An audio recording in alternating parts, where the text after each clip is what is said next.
Okay, ito Sir Ronald, pag-usapan na natin itong opposition. So, we had a little bit of discussion on that at kasalanan mo yan na, ikaw na lang Richard, Hindi, ako, for me, ganito. I think it's very important na ang position ng opposition is we can do better. In a sense that hindi yung usual na evil si Digong, diktador si BBM. I don't think hindi bebenta yan. I think there should be first this element na sayang ang Pilipinas, sayang kinabukasan ng mga anak nyo, ganun. Especially sa masa, no? If we don't put competent and malinis na tao dyan. But in a pa-decente, pa-woke, nakakainis na dilawan way, right? I think we can do better. That could be one approach. Another one is what we have been saying, Team Philippines versus Team China. Now, election is about making sure yung mga pro-China, mga makapili will never be in power again. Or at least we set a patriotic floor for national elections.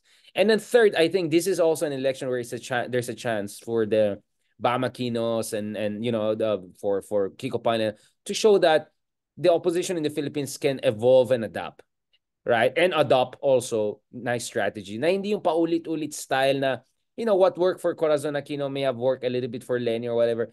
But hindi na pwedeng ganyan, diba? You need leaders who can get things done. You need leaders na relatable. You need leaders who are cool effect. The cool effect is very important. Hindi lang yung decente na dapat may cool effect and all of that. And also my understanding is in the case of, for instance, of Bam Aquino, there should be no apology for being an Aquino. Despite all of the Aquino attacks and all throughout the years, sabihin mo lang, bakit? Hindi kami mamamatay tao. Hindi kami kuting. Bakit? Yung binoto mo, makano ng inflation niyo dyan ngayon, di ba? I mean, you have to be like that, di ba? At least kami mga Aquino, ganun. So, I think he has to be a little bit like that, no? Medyo Cynthia Villar niya, di ba? Bakit? And then with Chel joke, ang sense ko kay Chel kasi is, in an era of Tulfo, rise of Tulfo, you cannot be parang public education guru of law. You have to go there and say, hey, tunay ako abogado. I know what I'm talking about. I'm dean of one of the leading schools. Tatay ko si Jokno, the great senator. You want someone like me to be there and to fight for you, right? But like major in your face type.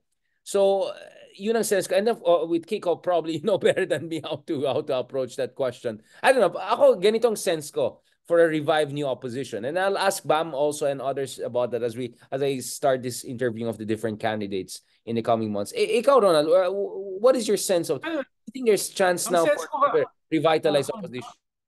Ang sense ko, dapat kunin ka nilang advisor.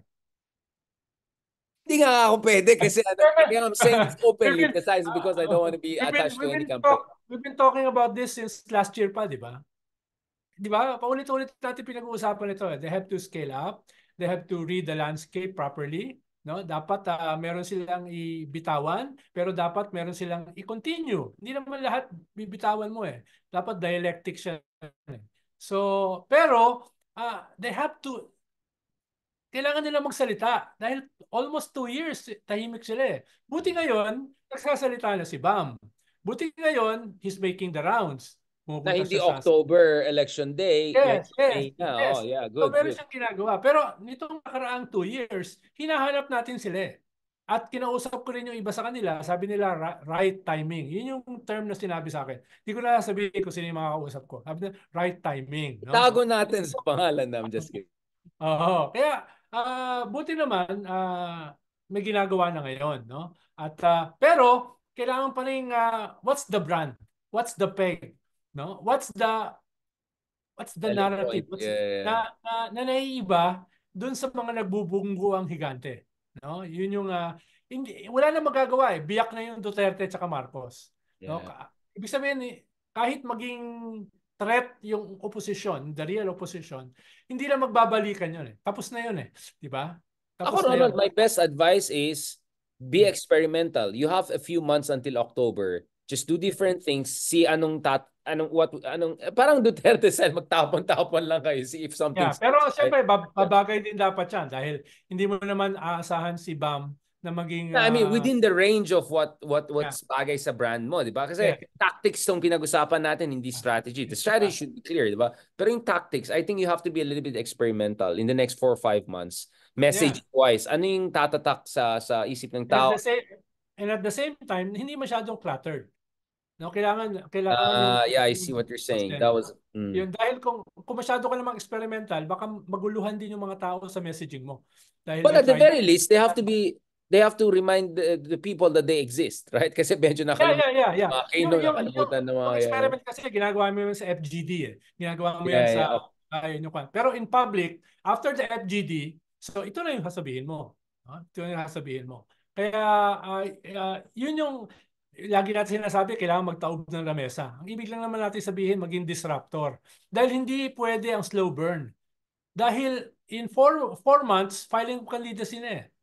Diba in 4 months? So, simula na yan eh. So, kinakailangan mo maging disruptive. For lack of a better term, kailangan mong magtaob ng lamesa para makita na nandiyan ka. Nakita ka na nandiyan ka. No? Yun yung isang kinakailangan gawin. At syempre, gagawin yan, sabi mo nga, within certain parameters na hindi naman Oh, masyadong now, pasok pa rin sa hindi yung hindi padyak-padyak ka naman tapos off sa nakalakos personality ka. mo, di ba? Hindi yung nakalakos ka Oo. tapos nagpapadyak-padyak ka. Hindi pwede yan. Oo.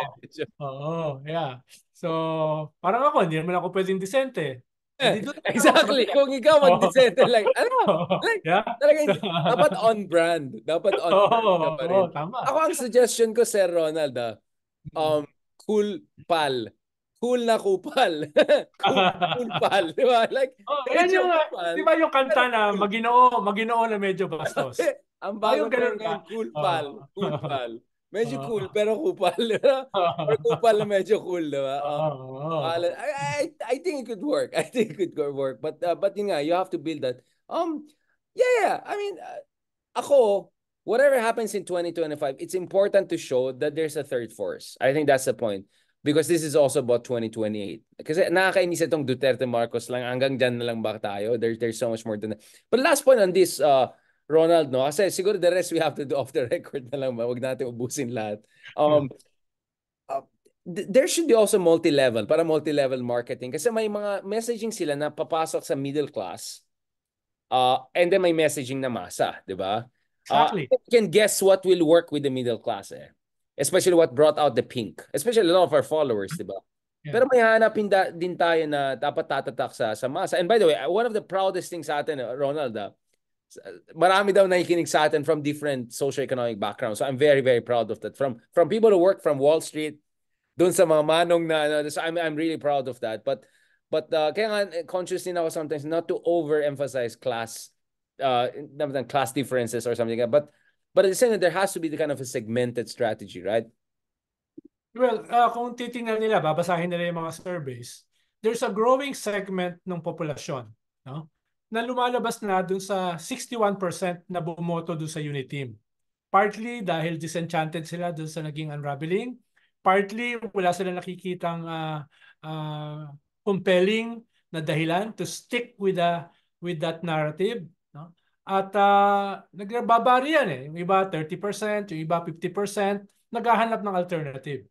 Pero kailangan maunawaan nila ano yung hinahanap at ano yung inaayawan. So, kinakailangan yan ginawa last year eh. No? Dahil nga, filing candidacy na sa October. So, kinakailangan na i-fast track yan.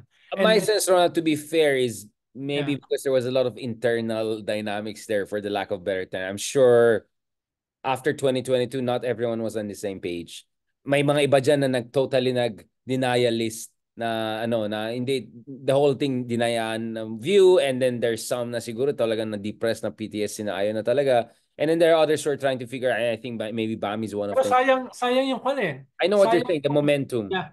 Hindi, sayang yung pink wave eh. No? But don't you think you can revive that in a way? Well, in a few months. Yeah, I mean, by February next year. I mean, if you work now, hindi kaya by February next year. Tapos yung iba, anecdotal yung iba galit. Yung iba bitter. Dahil hindi na sila binalikan. Hindi na sila pinaliwanagan. May massive cheating ba? No? Anong gagawin natin? Sila kung biglang lalapit ka dahil election. Anong gagawin natin next? Di ba? Paano? Ang gagawin mo naman sana, Thanksgiving eh. Thanking them and then listening. That would have helped consolidate the pink wave after the election.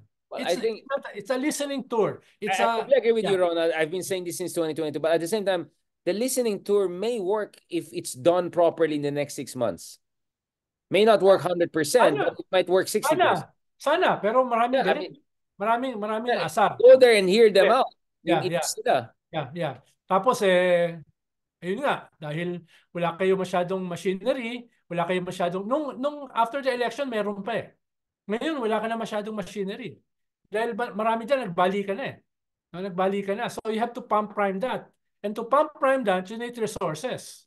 Eh syempre, you're in the opposition, hindi ganun karami resources mo. Hindi ganun karami ang iyong local officials. Nag-iisa practically yung senador mo na tutulong sa iyo. So, hindi ganun kadali after the election, It may is hard. machinery, I think, yeah. may intensity, no? Meron pang meron pang political will. I Ngayon, understand. I hindi ko understand. sigurado. Ngayon, hindi ko sigurado. Ronald, what about the aspect of, kasi, I don't know, iba kasing pink in a sense that they only had to choose Lenny talaga eh. Lenny versus Marcos Uniteam. Now it's 12 options. Yeah. Isn't there a way for them to sing it themselves into some sort of a mumbo jumbo rainbow coalition kind of thing? Well, they have to Kind of sing consolidate. themselves Well, they have to consolidate. Halimbawa, umalis si Bam sa Liberal Party. Nagbuo siya ng bagong partido. Although, inispin niya nila, oh, that's good. That's addition. Ibig sabihin, pag ikaw ay naging subtraction, that is addition. No? Medyo nakakatawa. Pero, bigyan na natin sa kanila yun. No? Pero, even the Liberal Party has to consolidate. Meron kang dalawa na nasa minority, meron kang party president na independent minority, at meron kang 5 na nasa majority, at yung isa co-author ng Maharlika, pro-Chacha, etc. So, even the Liberal Party has to consolidate politically, not only organizationally. What do they stand for? No? What do they stand for? Yung sinasabi mo kanina. No? Without that, you're damaged goods pagpunta mo sa campaign. Yeah. I mean, again, for me, I don't know, looking at elections around the world, including interesting elections in Thailand, I think there are always possibilities, but the right thing has to be done, even if it's late, because there's still the 2028 fight to be fought. I ganito na lang tingin ko din. But maybe Ronald, and now suddenly I'm the more optimistic guy between the two of us, having been whining since 2022. But for me, kasi it's important that there is an opposition there, just in case if BBM comes on top of the Duterte fight and then suddenly looks around and feels I can go for gold, right? Kasi nakakatakot yung possibility na yan eh, na talagang all-out chacha na yan. We know that's not impossible. So you really want to hope that there would be another force just to balance the scale, just in case. On that note, before we get a little bit delusional or pessimistic, I want to end on this note because we have to talk about lastly a very important topic. I'm sure Ronald marami kang masabi dito, the divorce law. let's discuss this a little bit. Obviously, hindi lang divorce ang gusto kong pag-usapan. There are many corollary, this issue of religion and state relations in a secular republic. Pag-usapan natin yun because you were the political affairs secretary of Pinoy, who, God bless his soul, pushed for RH bill despite very, very vehement opposition from the church, right? So pag-usapan natin yan. Thank you very much, Sir Ronald.